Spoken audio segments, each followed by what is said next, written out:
Hi, part 5 of Swiss beauty ப்ராடக்ட்ஸோட honest review. என்னோட பேர் நிவேதிகா. நீங்கள் பார்த்துட்டு இருக்க சேனலில் நான் beauty and skin care related கண்டென்ட்ஸில் போஸ்ட் பண்ணுவேன். இன்கேஸ் என்னோட வீடியோஸ் பிடிச்சிருக்கு அப்படின்னா சப்ஸ்கிரைப் பண்ணிட்டு நோட்டிஃபிகேஷனையும் ஆன் பண்ணிக்கோங்க. Episode 6 the final fix makeup ஃபிக்ஸரும் ப்ரஷ்ஷும் தான். நான் ஸ்விஸ் பியூட்டியில் 2 மேக்கப் ஃபிக்ஸர் யூஸ் பண்ணியிருக்கேன். இதுக்கு முன்னாடி வச்சிருந்ததோட பாட்டில் என்கிட்ட இல்லை, பட் ஆனால் இமேஜ் நான் டிஸ்பிளே பண்ணுறேன். அந்த மேக்கப் ஃபிக்ஸர் வந்து எனக்கு சுத்தமாக பிடிக்கல. அது எதுவுமே பண்ணுற மாதிரி எனக்கு தெரியவே இல்லை. ஸோ அதை நான் ரொம்ப நல்லாலாம் யூஸ் பண்ணதில்லை. முடிகிற வரைக்கும் யூஸ் பண்ணிட்டு தூக்கி போட்டேன்.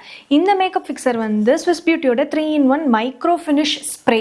இந்த மேக்கப் ஃபிக்ஸர் எனக்கு நிஜமாவே ரொம்ப பிடிச்சிருக்கு. ஒரே ஒரு பிரச்சனை என்ன அப்படின்னா, இதை ப்ரெஸ் பண்ணும்போது இது வந்து ஏதோ ஸ்ட்ரக் ஆகுது. அதனால எனக்கு ஃபுல் ஃபோர்ஸ் கொடுத்து கரெக்டாக ப்ரெஸ் பண்ணுறதுக்கு கஷ்டமாக இருக்குது. மற்றபடி இதோட ஸ்ப்ரே வந்து செம்ம மைக்ரோ ஃபினிஷிங்காக இருக்கும். ஆனால் ஃபர்ஸ்ட் டைம் நீங்கள் ஸ்ப்ரே பண்ணோடனே பார்த்தீங்கன்னா ஏதோ ஒயிட் லேயராக இருக்கிற மாதிரி இருக்குது. ஆனால் அப்சர்வ் ஆனதுக்கப்புறமேட்டு ஸ்கின்ல நல்லா மெல்ட் ஆகி நல்ல ஒரு ஃபிக்ஸிங் எஃபெக்ட் கொடுக்குது.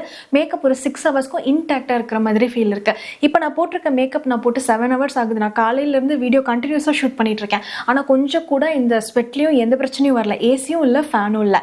அதுக்கு எல்லாத்துக்கும் ரீசன் இந்த ஃபிக்ஸர் தான். எனக்கு அவ்வளோ பிடிச்சிருக்கு இந்த ஃபிக்ஸிங் ஸ்ப்ரே. மேக்கோட மேக்கப் ஃபிக்ஸர் எல்லாம் ஒரு டியூவியான லுக் கொடுக்கும். அந்த மாதிரி இது டியூவியான லுக்கும் கிடையாது, மேட்டான லுக்கும் கிடையாது. நார்மலாக உங்களுக்கு ஃபவுண்டேஷன் எந்த ஃபினிஷில் இருக்கோ அதை விட கொஞ்சம் க்ளோயர் ஸ்கின் லைக் எஃபெக்ட் கொடுக்கும் இது அதனால தான் கொரியன் பேஸ் மேக்கப் கிரியேஷனுக்கு இந்த ஃபிக்ஸர் வந்து நான் ரெக்கமெண்ட் பண்ணியிருப்பேன். ஸோ இந்த ஃபிக்ஸர் வந்து கண்டிப்பாக ட்ரை பண்ணுங்க. பட் ஆனால் இது வந்து இந்த இஷ்யூ மட்டும் எனக்கு பம்ப் வந்து எனக்கு மட்டும்தான் பிரச்சனையா இல்லை எல்லா பேக்கேஜ்லையும் பிரச்சனையான்னு சொல்லிட்டு தெரியல. செகண்ட் வந்து ஸ்விஸ் பியூட்டியோட ஃபவுண்டேஷன் ப்ரஷ்.